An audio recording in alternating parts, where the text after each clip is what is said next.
Everyone, welcome to my YouTube channel universe of maths. तो आज के लेक्चर में हम प्रॉपर्टीज ऑफ डिटर्मिनेंट्स के ऊपर कुछ और क्वेश्चंस को कवर करेंगे। तो चलिए स्टार्ट करते हैं। हमारे पास यहाँ पर फर्स्ट क्वेश्चन है, for positive numbers x, y, z हमें शो करना है कि जो डिटर्मिनेंट की हमारे इस डिटर्मिनेंट की न्यूमेरिकल वैल्यू है वो क्या आ जाए, 0 आ जाए। तो हम कंसीडर करते हैं अपना determinant is equal to 1 log y with base x and log z with base x। Second row में हमारे पास है log x with base y 1 and log z with base y। Third row में हमारे पास log x base z and log y base z 1। यहाँ पर हम अपने log की एक प्रॉपर्टी यूज करेंगे, log m base n which can be written as log m upon log n। ठीक, हमें इस प्रॉपर्टी का यूज करना। चेंज ऑफ बेसिस के अंदर हमारी ये प्रॉपर्टी आती है, हमें इसका यूज करना है अपने इस क्वेश्चन के अंदर। तो हमारा डिटर्मिनेंट को हम और रिजोल्व करें तो क्या आएगा, 1 तो एज इट इज रहा, ये हमारा किस फॉर्म में दिख रहा है, log m बेस n के फॉर्म में दिख रहा है। तो हम इसे कैसे लिख सकते हैं इस फॉर्मूले का यूज करके, log m upon log n। तो ये हो जाएगा हमारे पास log y upon log x। Similarly ये हमारे पास क्या हो जाएगा, log z upon log x। अब अगर हम अपने सेकेंड रो पे चलें तो ये हमारे पास हो जाएगा log x upon log y। ये हमारा 1 एज इट इज रहा and this is again log z upon log y। हमारे थर्ड रो की एंट्रीज क्या होंगी, log x by log z। ये हमारे पास हो जाएगा log y upon log z and ये हमारे पास हो जाएगा 1। ठीक, हमारा डिटर्मिनेंट कुछ इस तरह से आया। अब हम क्या करते हैं, हम कुछ ऑपरेशंस को परफॉर्म करते हैं अपने डिटर्मिनेंट के ऊपर। तो हम यहाँ लिखते हैं, हमने r1 को क्या लिखा, log x r1, r2 को लिखा log y r2 and r3 को लिखा log z r3। हमने ऐसा क्यों किया, हमने इस फर्स्ट रो में क्या मल्टीप्लाई किया, log x का मल्टीप्लाई किया, ताकि हमारे ये दोनों डिनोमिनेटर्स वैनिश हो सके। यहाँ पर भी हमें डिनोमिनेटर में log y दिख रहा है, तो हमने क्या किया, r2 को लिख दिया log y r2 and similarly r3 को लिख दिया log z r3। ठीक, तो हमारा डिटर्मिनेंट रिजॉल्व होकर के क्या बनेगा, यहाँ पर हमारे पास log x मल्टीप्लाई हुआ तो 1 इंटू log x। यहाँ पर हमारे पास log x into log y upon log x, तो log x कैंसिल होकर के हमें मिला log y और यहाँ से हमें मिला log z। ठीक, सिमिलरली हमने सेकेंड रो में क्या मल्टीप्लाई किया है, log y। तो ये हमारे पास हो जाएगा log x, ये हमारे पास log y एंड ये हमारे पास क्या हो जाएगा, log z। And third row में हमने log z से मल्टीप्लाई किया है, so this will be log x, ये हमारे पास log y और 1 से मल्टीप्लाई होकर के log z। अब हमने यहाँ पर log x, log y, log z से मल्टीप्लाई किया है, तो हम यहाँ 1 अपॉन डिवाइड भी करेंगे। हम इसको थोड़ा सा रब करते हैं, हम अपने डिटर्मिनेंट की वैल्यू लिखते हैं 1 अपॉन, हमने जिससे मल्टीप्लाई किया उससे डिवाइड भी किया, तो log x, log y, log z। ठीक, तो इस पूरे डिटर्मिनेंट की वैल्यू हमारी क्या निकल कर आ गई, 0, सिंस हमारे पास r1, r2, r3 क्या है, आइडेंटिकल। हमारे पास ये तीनों ही रोज आइडेंटिकल निकल कर आ गए, log x, log y, log z, log x, log y, log z and log x, log y, log z। तो सिंस हमारे तीनों ही रोज आइडेंटिकल हैं, तो ये हमारे पूरे डिटर्मिनेंट की वैल्यू क्या बन गई, 0 एंड 0 इंटू एनीथिंग बिकम्स 0। तो हमारे डिटर्मिनेंट की वैल्यू क्या निकल कर आ गई, 0। So this is our answer. यहाँ पर हमारे डिटर्मिनेंट की साइन थी तो हमें यही शो करना था कि हम show that the numerical value of this determinant is 0। हमने शो कर दिया कि दिस इज 0, हेंस प्रूफ। अब हम पढ़ते हैं अपने नेक्स्ट क्वेश्चन की तरफ। हमारे पास यहाँ पर नेक्स्ट क्वेश्चन है, विदाउट एक्सपैंडिंग हमें प्रूव करना है कि इस डिटर्मिनेंट की वैल्यू क्या है, 0।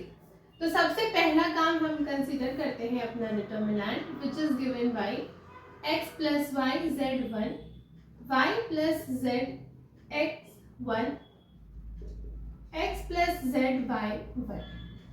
अब यहाँ पर हमें क्या दिख रहा, इस डिटर्मिनेंट के अंदर हमें कुछ ना कुछ सिमेट्रीज तो दिख रही हैं।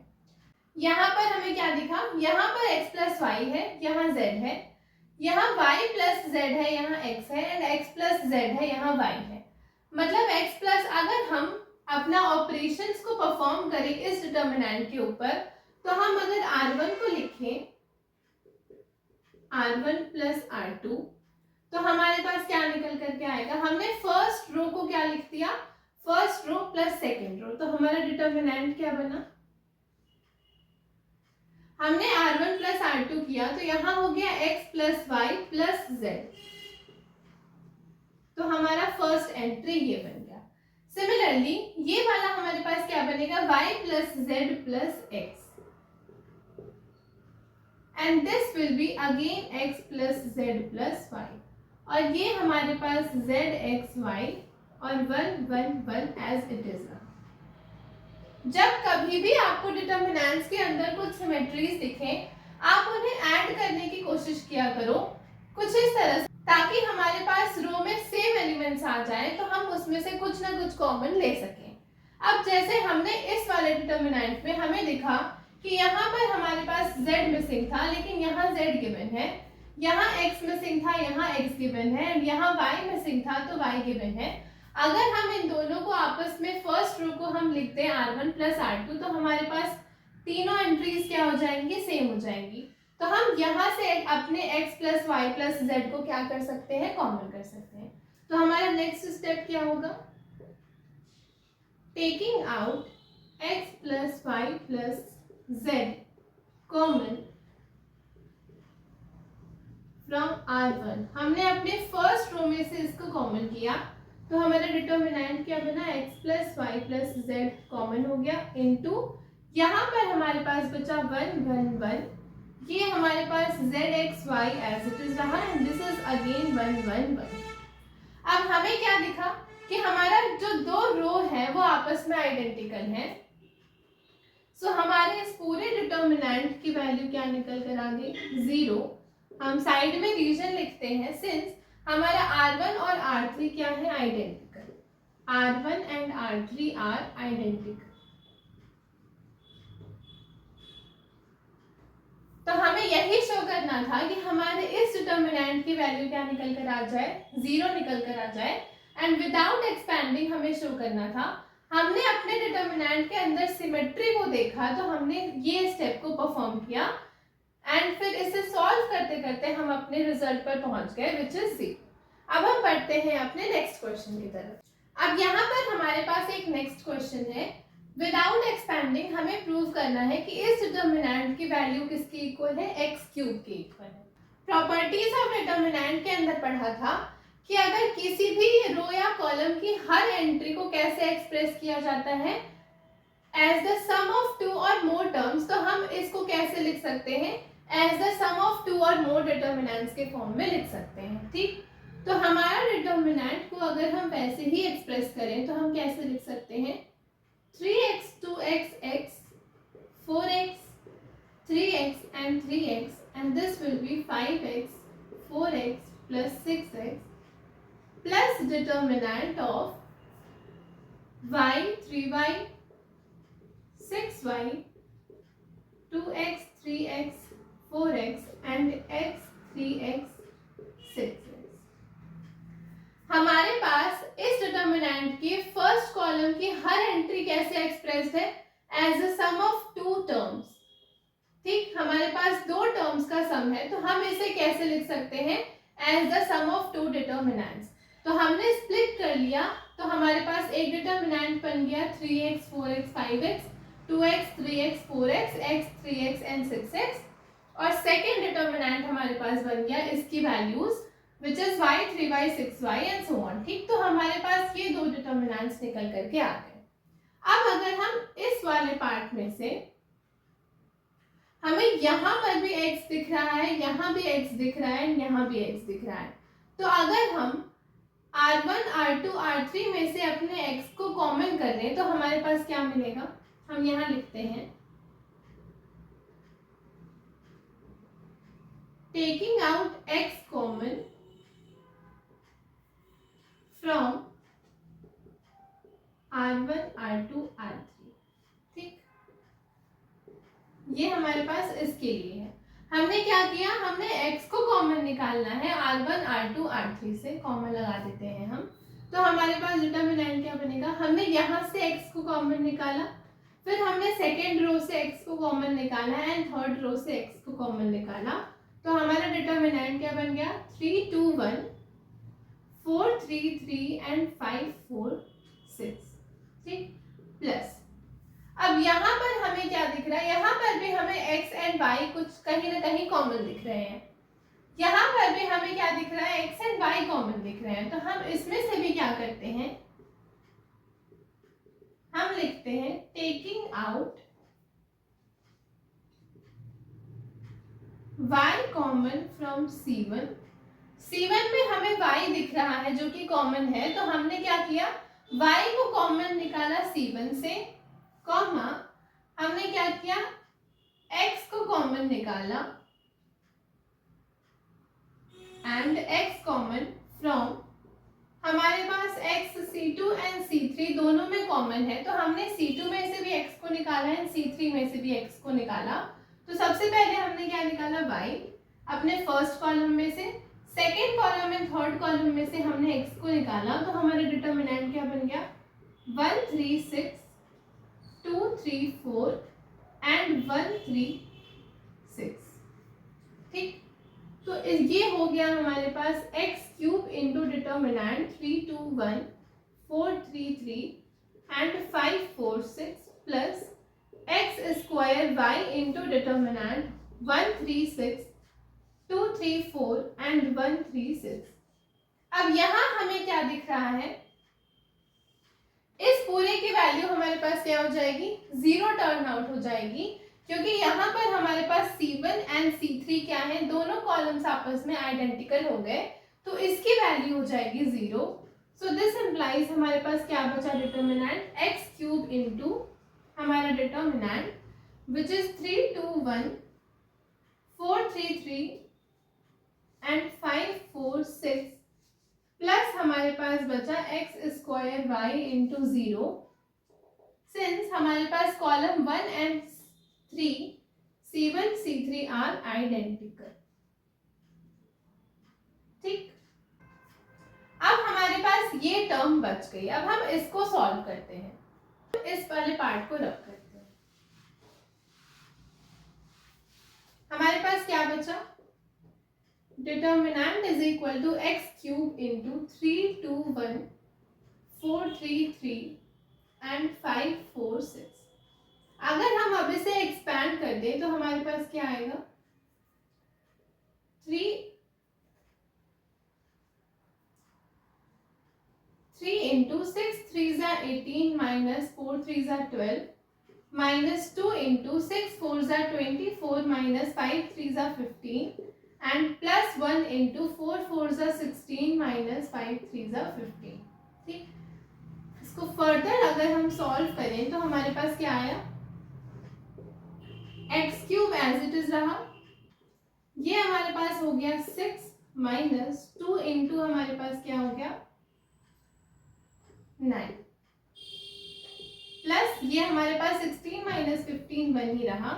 सो दिस इम्प्लाइज ये हो गया हमारे पास x क्यूब इंटू 6 3 ज़ा 18 माइनस 9 2 ज़ा 18 प्लस 1, दिस कैंसल आउट, तो हमारे पास वैल्यू क्या निकल कर आ गई x क्यूब। हमें यही शो करना था कि हमारे इस डिटर्मिनेंट की वैल्यू किसकी इक्वल है x क्यूब, तो हमने पहले अपने इस डिटर्मिनेंट के ऊपर कुछ ऑपरेशंस को परफॉर्म किया, फिर हमने अपने एक टर्म को वैनिश करा दिया, अब हमारे पास सिर्फ ये पार्ट बचा, तो हमने इसे एक्सपेंड करके हमारा आंसर क्या आ गया एक्स क्यूब। देयरफॉर हमारे पूरे डिटर्मिनेंट की वैल्यू क्या निकल कर आ गई एक्स क्यूब। हमें यही शो करना था, हेंस प्रूव। यहाँ पर हमारे पास नेक्स्ट क्वेश्चन है, without expanding prove that this determinant is equal to minus of this determinant. ठीक, तो हम सबसे पहले कंसीडर करते हैं अपना लेफ्ट हैंड साइड वाला डिटर्मिनेंट, विच इज हमारे पास क्या है A square A B C, B square B C A and C square C A. ठीक, हमें यहाँ पर क्या दिख रहा कि यहाँ पर हमारे पास B C C A B है, तीनों में हमारे पास एक एक टर्म मिसिंग है, सच एज फर्स्ट रो में हमारे पास ए मिसिंग है, सेकेंड रो में हमारे पास बी मिसिंग है एंड थर्ड रो में हमारे पास सी मिसिंग है। तो हम अपना ऑपरेशन लगाते हैं, R1 इज इक्वल टू हम लिखते हैं a R1, R2 is equal to b R2 and R3 is equal to c R3। हमने अपने मिसिंग टर्म्स को लाने के लिए a से मल्टीप्लाई किया R1 में, b से मल्टीप्लाई किया R2 में एंड c से मल्टीप्लाई किया R3 में। तो हमारा डिटर्मिनेंट क्या बना, हम जिससे मल्टीप्लाई किए हैं उससे डिवाइड भी करेंगे, तो 1 upon A B C into determinant. A से मल्टीप्लाई करा है तो हमारे पास हो गया A cube A square and A B C, B से मल्टीप्लाई किया है तो B cube B square and A B C and C से मल्टीप्लाई किया है तो C cube C square and A B C. ठीक, अब हमें क्या दिख रहा है कि हमारे कॉलम C3 में से हम ABC को कॉमन कर सकते हैं, तो हमारा नेक्स्ट स्टेप हम लिखते हैं taking out ABC common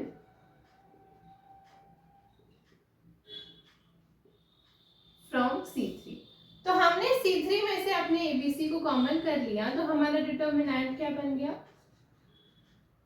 this cancel out, ये बचा हमारे पास A cube A square 1, B cube B square 1 and C cube C square 1।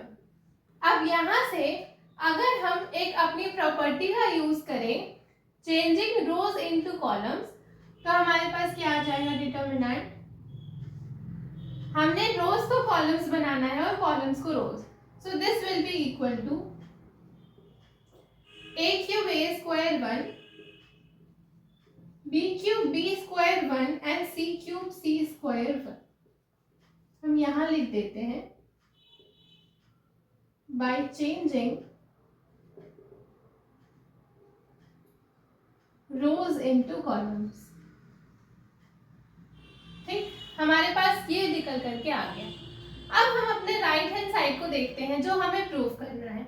इसमें हमारे पास सेकेंड रो तो हमारी मिल गई विच इज दिस, लेकिन फर्स्ट रो और थर्ड रो में हमें डिफरेंस दिख रहा, जो हमारा फर्स्ट रो में होना चाहिए वो हमारे पास थर्ड रो में है एंड जो थर्ड में होना चाहिए वो हमारे पास फर्स्ट रो में है। तो अगर हम दो रोज को आपस में इंटरचेंज करें तो हमारे पास प्रॉपर्टी होती है कि if we interchange two rows और two columns the determinant becomes negative of the original determinant. तो अगर हम यहाँ पर वही प्रॉपर्टी का यूज करें, अगर हम लिखते हैं इंटरचेंजिंग R1 एंड R3, तो हमारी प्रॉपर्टी कहती है कि if we interchange two rows और two columns our determinant becomes negative of the original determinant.